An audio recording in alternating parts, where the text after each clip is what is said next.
Hi everyone, hope you're doing well from wherever you're watching this channel, depending on your time zone. Now, December is a month of celebration in Kenya. And there are many activities that normally take place during such a month, and it happens every year. We even saw William Ruto gathering a huge crowd in Sugoi just to celebrate Christmas. Gachagwa did the same. 2 times, different events at the same venue, his residence in Nyeri. So many leaders have done so.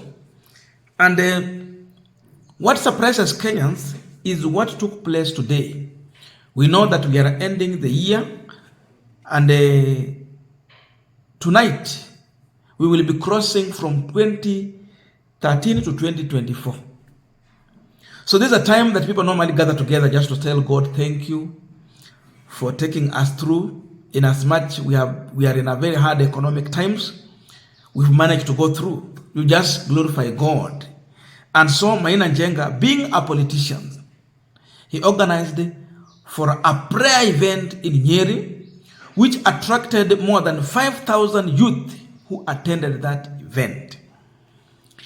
And it's like we have individuals in this country who are not happy to see Marina Njenga organizing an event that has attracted a huge crowd of youth. So what happened? Police were used to disrupt that event and call off that function. And youth were arrested. I'm told more than 1,000 youth were arrested just because they were attending a prayer event organized by Marina Njenga.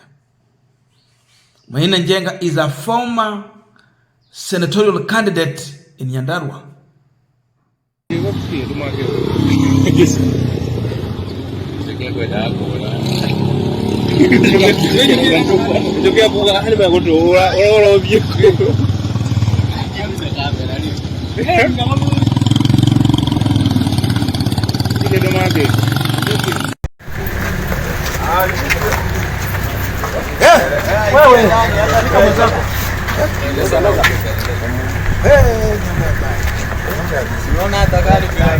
Mazana majina.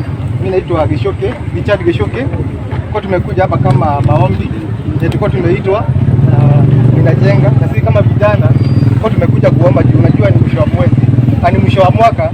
So tulikuwa tumekuja kuomba hapa, kuomba Mwenyezi Mungu atusaidie kwa hii mwaka yenye imekuwa mzuri, na hii mwaka yenye tunakuja kuingia hata ikuwe mzuri. So tumekuja kuomba, lakini tulikuwa almost 5,000 people kuja kuomba, lakini tukaona venye kumeendelea sisi tumekuja 1,000 wameshikwa. Watu almost 1,000 wameshikwa, lakini tunasema Mwenyezi Mungu ako na sisi. Hakuna kitu mbaya imeendelea kwa pande yetu, lakini tumeenda watu wameshikwa na walikuwa wetu maombi. Kwa sisi tunasema tuko sawa, na Mungu asaidie nyinyi watu wa mila juu nyinyi msaidia kila kitu ikuwe sawa, na Mungu anasema kila kitu yenye inaendelea hakuna kitu kinaweza fanya asaidie na ikuwe sawa. Now we are continuing this particular discussion, but just a quick request. For those who are watching and you have not subscribed, please consider subscribing. To our returning subscribers, I must say thank you so much. And again to all our viewers, please give this video a thumbs up. Thank you so much, and back to this discussion. Now, there is just one simple question we are asking on this Punchline. If Ruto organized his own event, which was not government event, in his own residence, and he had good time with people, he played his politics, and he gave food branded on his name, there was no disruption. Why disrupt Marina Njenga's event? Marina Njenga is a politician in Azimio umbrella.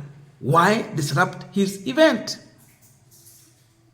If Gachagwa organized 2 different events to celebrate Christmas, and they were successful without any disruption, why stop, disrupt, and arrest youth who are attending Marina Njenga's event in Mount Kenya? Why are they being arrested when the other 2 events were successful? They were not government events. These were private events. Why stop this one? And we ask, what is the problem with the youth in the Mount Kenya region gathering together to pray? Why is this regime treating Mount Kenya region youth as second-class citizens in their own country? Is it fair? Why so? Mount Kenya region youth are just Kenyans like any other person in this country. So they deserve to be treated equally like any other Kenyan. They have a right in our constitution to gather. They can assemble. And that is what was happening. Why gag their right? Kwani kulikuwa na vita na furugu zenye zilikuwa zimetokea? Hamna. This is so retrogressive. It should never happen. It is wrong. And no one should support such kind of barbaric things that are happening as of now in this country. And we ask then a question, who was behind this? Ni nani? Who made the phone call for police officers to go and arrest the youth who are gathering in Nyeri? Your guess is as good as mine. Going by what is happening in the Mount Kenya region, anyone can be attempted to mention Gachagwa's name. That there is competing interest between Gachagwa and other political leaders in the Mount Kenya region in order to win the control of Mount Kenya region politics. Kingpin politics are at play, where Gachagwa want to be seen as the kingpin, and other leaders are trying to emerge, but they are being sabotaged, pulled, intimidated, frustrated to stop their political bid. Someone can just conclude like that, aseme hapa mambo tunaona muhusika anaweza kuwa ni deputy president, labda huyo ndio muhusika.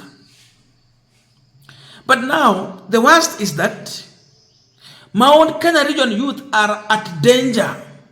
They are at risk because now they are being branded as Mungiki who are emerging.